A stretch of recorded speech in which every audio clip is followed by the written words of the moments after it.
se você é filho de Deus. Como assim, se você é? Um pouquinho antes do nosso texto, no capítulo 3, o final, nós temos ali o batismo de Jesus. E eis que uma voz do céu vem e diz: este é o meu filho querido, que me dá muita alegria. O próprio Deus disse a Jesus: você é o meu filho querido, você me dá muita alegria. Quantos versículos antes?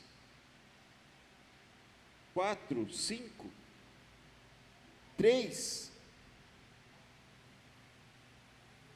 Mas o diabo tem estratégia. Ele semeia a dúvida, não a certeza.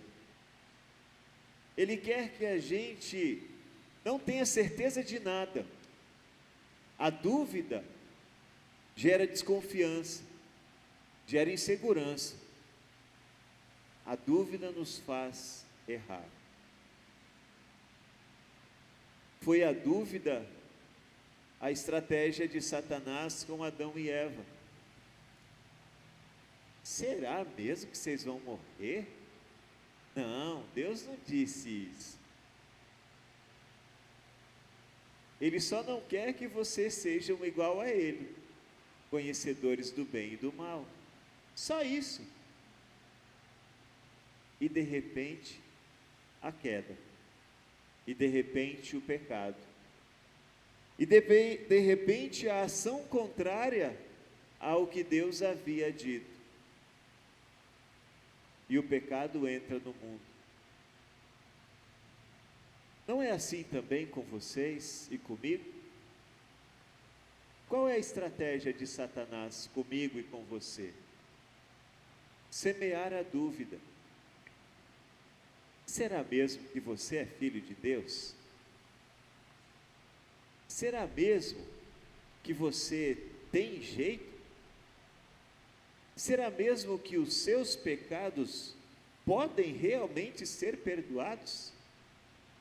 Será que realmente Jesus esquece aquilo de mal que fazemos? Dúvida. Dúvida que nos leva a ficar inseguros diante do Senhor. O inimigo deseja colocar e semear a dúvida, porque é a partir dela que ele nos propõe outras ações. O Senhor Jesus estava com fome, ele tinha necessidade de alimento. Então vem a tentação: faça com que essas pedras virem pão. Fácil para o Filho de Deus, simples para Ele. Mas o Senhor precisa continuar no seu propósito. Ele precisa continuar firme. Ele é o Filho de Deus. E como Filho de Deus, ele precisa fazer aquilo que a Sagrada Escritura diz. E a Sagrada Escritura diz que o Filho de Deus não vive só de pão. Ele vive de tudo o que Deus diz. Quantas vezes, pela necessidade, o diabo também usa para nós cairmos no pecado. Ah, mas eu preciso vender. Ah, mas eu preciso comer. Ah, mas eu preciso subir. Deus vai entender a minha situação. Deus vai me perdoar se eu fizer assim. E então, na hora da necessidade, a gente encontra desculpas para tudo. Para a fome, para o desejo, para a carne que é fraca, para tudo. Mas o que o Senhor ensina? O que a palavra diz? Há desculpas para o pecado? Não. A desculpa vem do inimigo. daquele que peca, Deus espera confissão. Deus espera sinceridade. Deus espera rasgar o coração na presença dele.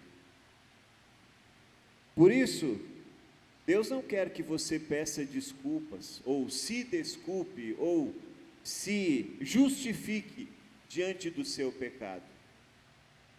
O justificar-se não vem de Deus, vem do inimigo. Deus quer de mim e de vocês confissão. Senhor, eu errei, foi minha culpa, foi meu erro, foi meu o pecado. Quando arguídos os seus pecados, Adão e Eva colocaram a culpa nos outros.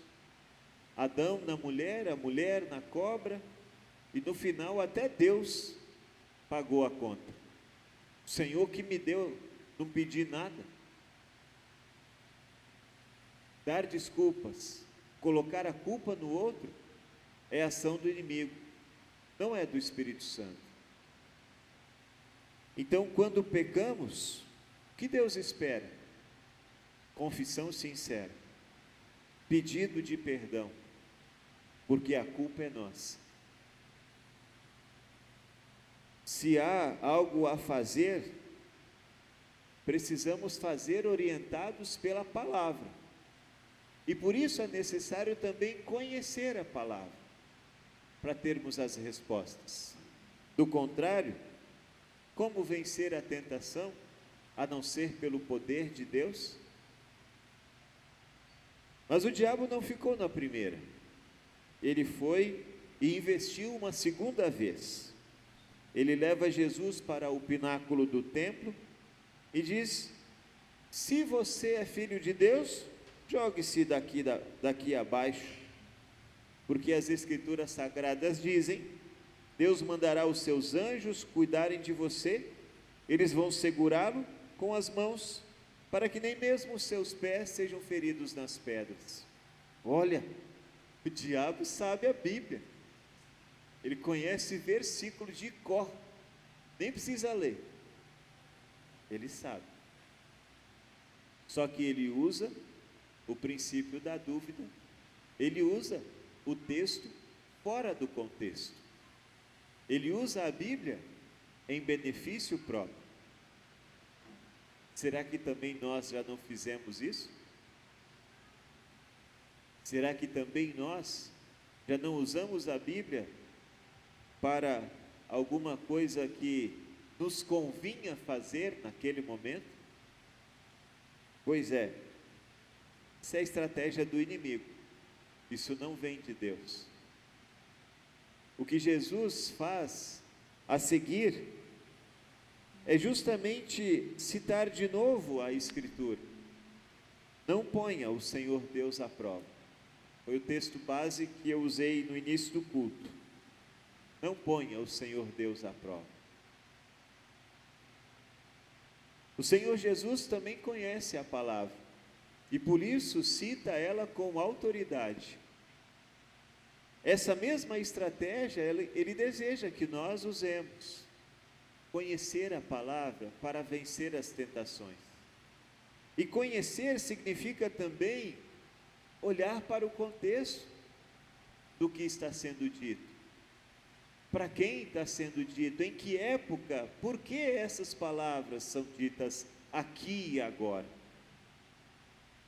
Dentro do contexto, podemos dar respostas certas. Fora do contexto, podemos dizer grandes besteiras. Quantas vezes a gente já ouviu tanta coisa errada sendo dita, de acordo com a Bíblia, fora do contexto. Por isso Deus deseja que nós sejamos estudiosos, que conheçamos a sua palavra. Podemos tentar o Senhor? Não. Ele vai proteger? Vai. Em todos os caminhos? Não. Os caminhos que Ele preparou para nós. Dentro daquilo que Ele quer que seus filhos vivam. Não é porque Deus me protege, eu vou agora pular na frente do carro, só para mostrar que Deus é poderoso, que Deus é o meu Senhor, que Ele está do meu lado. Não é porque o Senhor está junto comigo que eu vou colocar a mão na boca da cobra. Não é assim. Do pecado a gente precisa fugir, não pular para cima dele. Fazer como José fez diante da esposa de Potifar. Ela tirou a roupa na frente dele e ele fugiu igual um raio. Deixa eu correr daqui, sai de mim, Satanás. Porque às vezes o Satanás não vem de forma corpórea para nós, mas ele manda as suas secretárias e os seus secretários, que querem nos desviar, que querem nos fazer cair. Por isso é importante resistir, e resistir com a palavra. Mas o diabo não parou por aí, em tentar. Ele vai numa terceira investida. Ele leva Jesus para o alto de um monte, e ele diz: eu lhe darei tudo isso se você se ajoelhar e me adorar. Às vezes nós somos tentados assim também. Poder, glórias, glamour. Quem nunca foi tentado? Ter um pouquinho mais, um salário um pouquinho maior, conseguir mais uma promoção. Quem não foi tentado? Se pelos caminhos certos, excelente. Glórias a Jesus por isso. Agora, não pelos caminhos errados. E o diabo tenta, porque a gente tem essa vontade. Quem não quer subir? Quem não quer crescer? E às vezes nessa ânsia, o diabo usa essa necessidade que temos para nos levar a escolhas erradas. O Senhor Jesus novamente diz, as Escrituras Sagradas dizem: adorem o Senhor, seu Deus, e sirva somente a Ele. Todos nós poderíamos dizer assim: mas Jesus é Deus, por isso Ele é tão forte para resistir às tentações. É verdade, é verdade. E há um texto na Bíblia que mostra por que Jesus resistiu a essas tentações.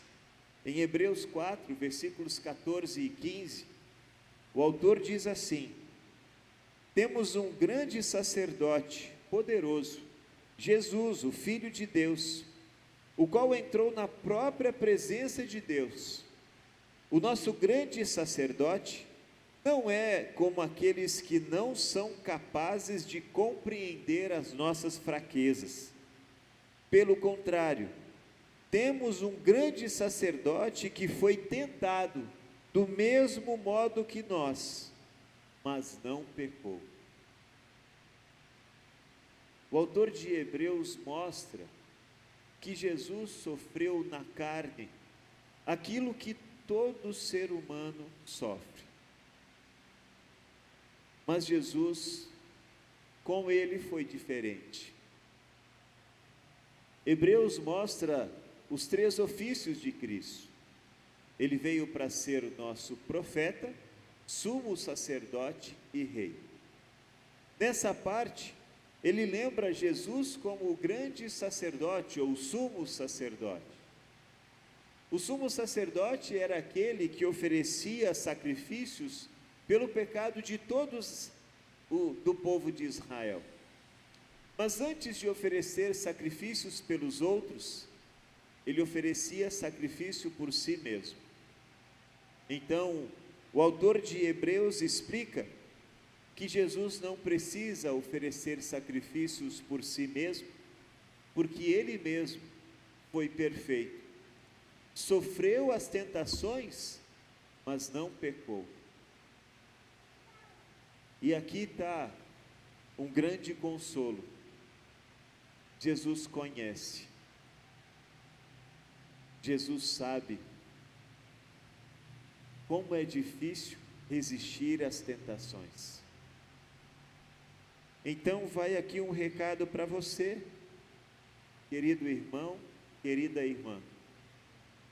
Jesus conhece a sua situação, Ele conhece a sua vida, Ele sabe das tuas dores, das tuas lutas, Ele sabe o quanto é difícil resistir, Ele sabe quando você caiu, mas sabe de uma coisa? Ele não pecou, Ele foi perfeito, justamente para ser o nosso único e suficiente Salvador, para ser o nosso único e suficiente abrigo, para ser Ele aquele único que pode estender a mão, aliviar o peso do pecado e reconduzir a nossa vida. A tentação foi difícil para você? Foi complicado quando você caiu? Foi difícil aceitar que você é frágil? Que você não conseguiu resistir até o fim? Pois bem, se você está no culto hoje, ou se você está ouvindo essas palavras, é porque Jesus quer estender, está estendendo a mão para você. Ele quer te dar perdão, Ele quer te dar nova vida, Ele quer te reconduzir segundo o propósito que Ele preparou para você. Não fique na dúvida se Jesus é capaz ou não de perdoar. Ele é. Ele é, porque o seu sacrifício foi aceito pelo Pai. O seu sacrifício foi perfeito. Não há nada que precisamos fazer para aumentar o nosso crédito com Deus. Nós podemos vir de mãos vazias, porque Jesus perdoa todo aquele que reconhece a sua indignidade e a sua pequenez. Ele está pronto para dar nova vida para cada um de vocês. Então, se a carga está pesada, se o pecado está pesando, se a tentação foi grande, você não resistiu, está aqui hoje um convite amoroso daquele que venceu as tentações no nosso lugar. Venha, e eu vou te dar descanso. Venha, e eu vou te dar alívio. Venha, e eu vou te dar perdão. E Jesus vai fazer isso através da ceia sagrada. É o banquete do amor e da reconciliação, onde Jesus recebe todo pecador arrependido, alivia o peso e envia de volta. Isso significa que daqui, quando sairmos, nenhum mal nos sucederá? Não. Agora, Jesus nos livra do pecado, mas o diabo não desiste. Ele quer os filhos de Deus. Ele quer desviar aqueles que estão no caminho. Então ele vai continuar investindo na sua e na minha vida. Por isso, irmãos, não deixe de participar dos cultos. Não deixe de estar aqui. Aproveitem esses momentos que o Senhor nos dá, de meditação em sua palavra, de renovação de nossas forças e da fé que Ele sempre quer fortalecer, porque o inimigo jamais vai desistir, mas o nosso Deus também não. Então fica em paz, Jesus te perdoa, e é Ele quem te reconduz, porque Ele venceu as tentações no nosso lugar, e Ele há de nos abrigar nos seus braços de amor, e sempre nos reconduzir segundo a sua vontade. Que assim seja, e que essas palavras nos nos deem um alento que o nosso coração precisa. Em nome de Jesus. Amém. Nos coloquemos de pé. E a paz de Deus, que excede todo o humano entendimento, guarde o nosso coração e a nossa mente em Cristo Jesus para a vida eterna. Amém. Entoemos o ofertório.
Podeis assentar?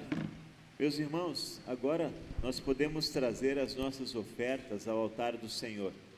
Nossas ofertas também fazem parte do nosso culto a Deus. Durante o nosso ofertar, nós vamos cantar o hino que segue: tudo o que no mundo você tem. Deus abençoe ofertas, ofertantes e o louvor que rendemos ao Senhor.